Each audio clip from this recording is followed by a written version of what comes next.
A gente tem dois tipos de narratário que derivam todos os outros, que são o narratário implícito e o narratário explícito. Esse modelo epistolar de narrativa, ele tem um narratário explícito, que é quando o narratário é citado diretamente na obra. Mas você poderia dizer ainda uma outra coisa, que dentro desse tipo de narratário, o narratário explícito, a gente pode ter ainda o narratário que participa da história. Porque da mesma forma que o narrador pode participar ou não da história, o narratário também pode participar ou não da história. Vou dar um exemplo bem específico aqui também, que é só para ficar bem claro o que eu tô dizendo. Imagina que você tá contando uma história sobre você e outra pessoa para essa pessoa porque ela perdeu a memória. Então você tá contando sobre ela também, ela está nas coisas que você tá contando, mas ela também é o narratário. Mas enfim, basicamente é isso. Você pode ter tanto o narrador quanto o narratário participando ou não da história que está sendo contada. E se você lê bastante coisa, você sabe que a maioria das obras ficcionais não tem esse tipo de narratário. Você vai ter uma outra modalidade, que é a do narratário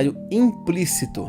Então, a grande pergunta aqui é a seguinte: será que todas as vezes que o narrador não se refere a um narratário, eu ainda assim posso dizer que essa história tem um narratário? E a resposta é sim, a maioria das histórias tem um narratário implícito. Você até poderia dizer que é uma espécie de entidade vaga, universal, fora da história, muito parecida ou até equivalente ao que a gente chama de narrador onisciente, aquele narrador mais genérico. Então, assim como você pode ter um narrador não pessoal, você pode ter um narratário não pessoal. Mas é aqui que está o problema, porque da mesma forma que muitos autores confundem eles mesmos com o narrador das suas histórias, mais gente ainda confunde o narratário da história com o leitor que vai ler a história. Então você vai ter um problema parecido com aquele que eu expliquei nos outros dois vídeos. Quando na sua escrita você confunde o narratário da sua história com aquela pessoa que vai ler a sua história, ou seja, você confunde leitor com narratário, isso prejudica a sua trama, empobrece a sua escrita. Mas veja, o primeiro ponto nem é esse, porque a questão toda não é que você pode escrever para um narratário fictício nas suas obras, não.